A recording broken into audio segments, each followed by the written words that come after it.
Nah, ini ada beberapa pertanyaan yang sebetulnya sama tentang orang yang pengen move on dari dosa. Dia kayak ngerasa hina banget karena melakukan dosa yang berulang kali, melakukan dosa yang sangat-sangat membuat dia malu. Terus gimana cara biar move on? Ada lagi yang bilang gini, saya tuh pernah melakukan dosa besar dengan pacar saya, terus saya sadar akhirnya saya putusin dia. Tapi setelah mutusin dia, saya nggak kuat, saya pengen balikan berbuat dosa lagi yang sama. Terus sekarang saya mutusin dia lagi karena nyesel. Udah gitu dia kayak ngejar-ngejar saya dan minta pertanggungjawaban dari saya karena dia ngerasa udah saya rusak. Gimana dong Ustadz? Masya Allah ya, luar biasa. Teman-teman yang dirahmati Allah SWT, ini khusus buat teman-teman yang masih alhamdulillah Allah selamatkan dari dosa-dosa besar ya. Itulah kenapa Allah mengatakan wala taqrabuz zina, jangan dekati zina. Apa maksud dari dekati zina? Pacaran. Udah banyak banget korbannya. Kenapa sih kalau orang bilang ngomongin pernikahan banyak yang sentimen, seolah-olah pernikahan itu aib banget, dosa banget, padahal pernikahan itu menutup pintu zina. Walaupun ada sih yang selingkuh, ada juga sih yang macam-macam, tapi maksudnya setidaknya dia sudah menutup banyak pintu-pintu zina. Giliran ngomongin pacaran, orang pada ngedukung, padahal korban dari pacaran itu udah banyak. Jadi nggak salah banget, Allah tuh maha tahu lah. Allah bilang la taqrabuz zina, bukan la tazni, tapi la taqrabuz zina. Bukan jangan berzina, tapi jangan dekati zina. Apa dekati zina tuh? Pacaran, hubungan yang tadi TTM, yang membuat rumah tangga kita rusak, rumah tangga orang lain rusak, dan seterusnya. Gimana tuh kalau kayak gitu?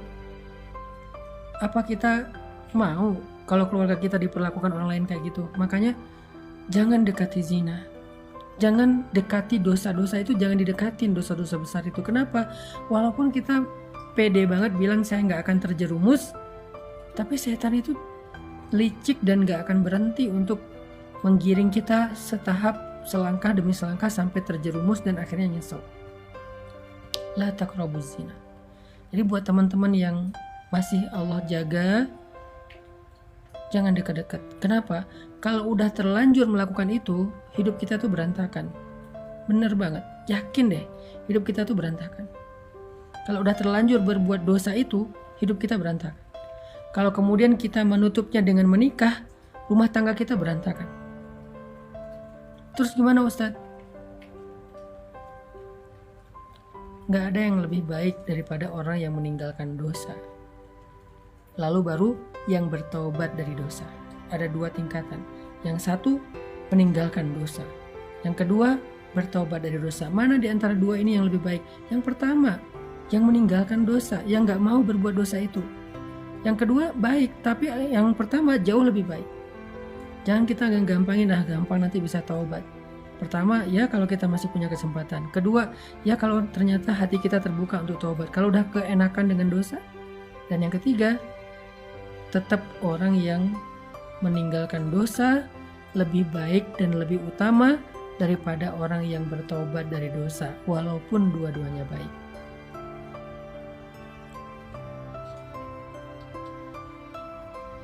Walaupun dua-duanya baik. Terus gimana kalau kita udah terlanjur Ustadz? Buat yang udah terlanjur, Allah Subhanahu wa taala berfirman, "Qul ya ibadiyalladzina asrafu ala anfusihim." Katakanlah, wahai hamba-hambaku yang telah banyak dosa, melampaui batas, menzolimi diri sendiri. Allah memanggil orang-orang yang merasa banyak dosa. Qul ya ibadiyalladzina asrafu ala anfusihim. Wahai hamba-hambaku yang banyak dosa, kata Allah, yang berzina, yang datang ke dukun, yang syirik, yang durhaka sama orang tua, yang mencuri, yang membunuh, yang makan riba, yang banyak dosa, berbagai macam dosa yang gak kebayang. La taqnatu min rahmatillah. Jangan berputus asa dari rahmat Allah. Innallaha yaghfirudz dzunuba jami'a. Sesungguhnya Allah mengampuni semua dosa. Gak ada dosa yang gak diampuni sama Allah. Tapi saya pernah syirik, Ustadz. Allah mengampuni semua dosa, termasuk syirik. Syirik itu baru gak diampuni kalau dia mati dalam keadaan itu dan belum bertaubat. Kalau dia bertaubat, semua diampuni. Termasuk riba. Durhaka sama orang tua, termasuk durhaka sama orang tua. Berzina berkali-kali, ya. Kalau dia taubatnya sungguh-sungguh. Kalau dia mengulangi lagi, berarti belum diampuni dosanya. Kalau dia sungguh-sungguh, syaratnya taubatan nasuha itu dia benar-benar tinggalin tuh dosa. Dia berjuang ninggalin dosa itu, apakah dengan pergi dari sana, apakah dengan delkon, apakah dengan ganti nomor, apakah tutup sosial media, tutup semua akses informasi, agar gak berinteraksi lagi dengan orang yang membuat kita terjerumus kepada dosa. Tinggalkan segala masa lalu, fokus untuk memperbaiki diri di hadapan Allah. Kalau itu taubatnya, Allah bilang, Innallaha yaghfirudz dzunuba jami'a. Allah mengampuni dosa semua. Allah mengampuni semua dosa. Dan Allah mengatakan di akhir ayat itu, Innahu huwal ghafurur rahim. Sesungguhnya dialah yang maha pengampun, lagi maha penyayang. Dia maha pengampun dan dia maha penyayang. Dia pasti mengampuni dan dia sayang banget sama kita. Jadi kalau ada niat pengen benar-benar bertaubat, jangan berkecil hati. Kalau benar-benar pengen bertaubat, jangan berkecil hati. Allah itu sayang banget sama hambanya yang bertaubat. Innallaha yuhibbut tawwabin. Malah Allah cinta sama hambanya yang bertaubat. Wa yuhibbul mutatahhirin. Allah cinta kepada hambanya yang pengen membersihkan dirinya. Dan untuk bisa meninggalkan dosa zina itu, baik sebelum dia menikah maupun setelah dia menikah, coba renungkan satu kisah Nabi ini.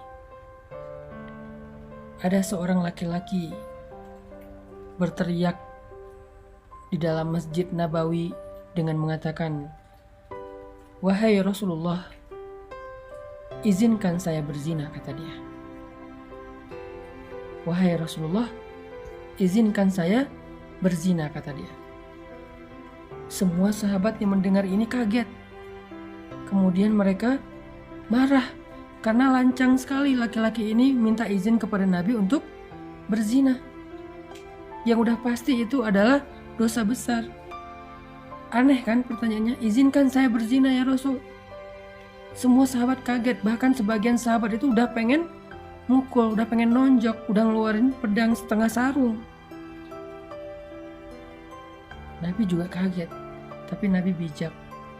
Nabi mengatakan, "Udnu, dekatlah ke saya, kesinilah." Akhirnya dia mendekat, datang ke arah Nabi, duduk di sini kata Nabi. Dia duduk di depan Nabi sampai bertaut lututnya dengan lutut Nabi. Kemudian Nabi bertanya dengan suara yang lembut, karena Nabi ingin melembutkan hati orang ini.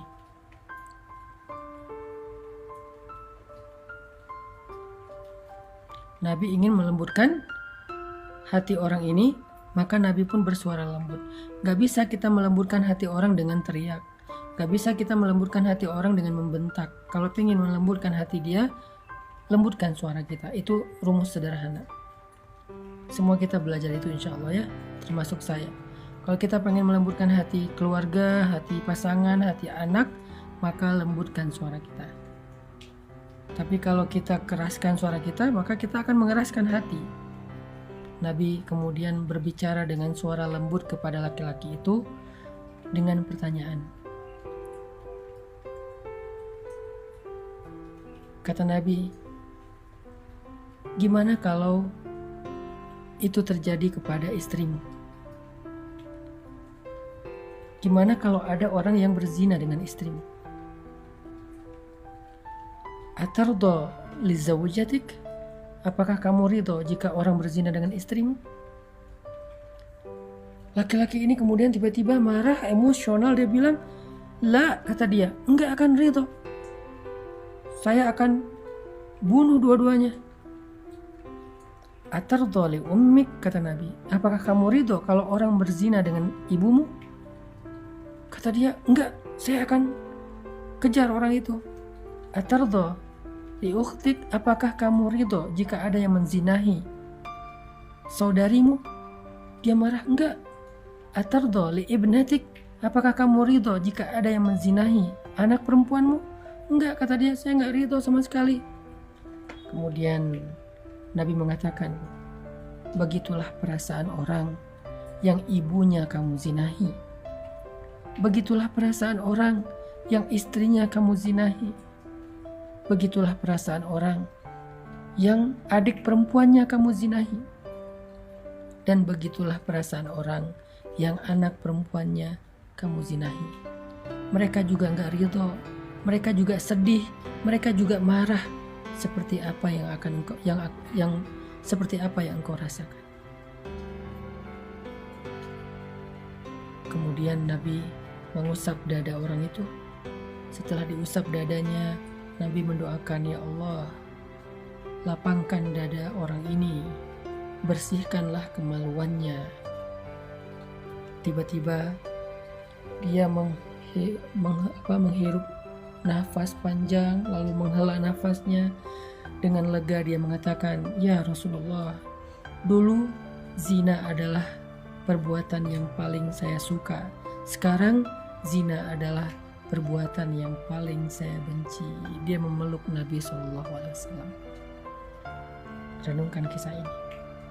Buat laki-laki, buat perempuan yang mulai tergoda untuk punya hubungan diam-diam, hubungan yang gak halal, hubungan yang menjadi masalah, hubungan yang menyakiti siapapun di dalam kehidupannya, hubungan yang dosa, hubungan yang akan mengantarkannya kepada dosa-dosa besar, yang mulai tergoda nih, mau itu pacaran, selingkuh, TTM, teman tapi mesra dan segala macam istilahnya. Renungkan kisah ini. Bagaimana kalau Allah akan membalas kesalahan kita itu dengan hal yang sama terjadi kepada keluarga kita? Mau nggak? Karena kata para ulama, al jaza min jinsil amal, balasan itu dari amal yang sama, dengan jenis amal yang sama. Sehingga kalau kita berzina, maka Allah akan membalas, orang akan menzinahi orang yang kita cintai, na'udzubillah min dzalik. Bisa pasangan kita, bisa orang tua kita, bisa adik kita, bisa anak kita, na'udzubillah min dzalik. Kalau kita nggak bertobat segera, sebelum Allah menurunkan balasannya, taubat, tubu ilallah, segera taubat, minta maaf sama Allah. Jangan selingkuh kalau kita nggak pengen diselingkuhin. Jangan berzina kalau kita nggak pengen keluarga kita ada yang berzina. Jangan menipu kalau kita nggak pengen ditipu. Jangan menyakiti perasaan kalau kita nggak pengen disakiti perasaannya. Tubu ilallah. Ustaz, kalau kita chat sama laki-laki, apakah itu termasuk disebut zina? Tergantung isi chat, jam berapa chat, gimana kita ngomong, apa yang kita bicarakan. Kalau yang kita bicarakan hal yang terlalu privasi, personal, apalagi vulgar, zina. Zina teks, zina jari. Kalau yang kita bicarakan itu dengan suara yang dilembut-lembutkan, mesra, menggoda, mencari perhatian, itu termasuk bagian dari zina-zina kecil, walaupun kecil juga disebut zina, na'udzubillah min dzalik. Jadi udahlah, gak usah pakai emotikon-emotikon yang berlebihan. Chat mah seperlunya aja. Yang dibicarakan juga hal yang penting. Jamnya juga jangan kemalaman, maksimal sampai jam 10 misalnya. Kecuali kita bersama dengan muhrim kita, gak sendiri. Apalagi sampai video call segala macam, janganlah, karena itu dosa. Dan nanti balasannya juga sama. Kita juga gak akan mau anak kita kayak gitu kan. Kita nggak mau kan saudara kita kayak gitu. Kita nggak mau kan apalagi pasangan kita kayak gitu. Renungkan nasihat Nabi tadi kepada laki-laki yang datang kepada beliau. Itu modal banget buat kita ninggalin dosa. Itu modal banget buat kita ninggalin dosa.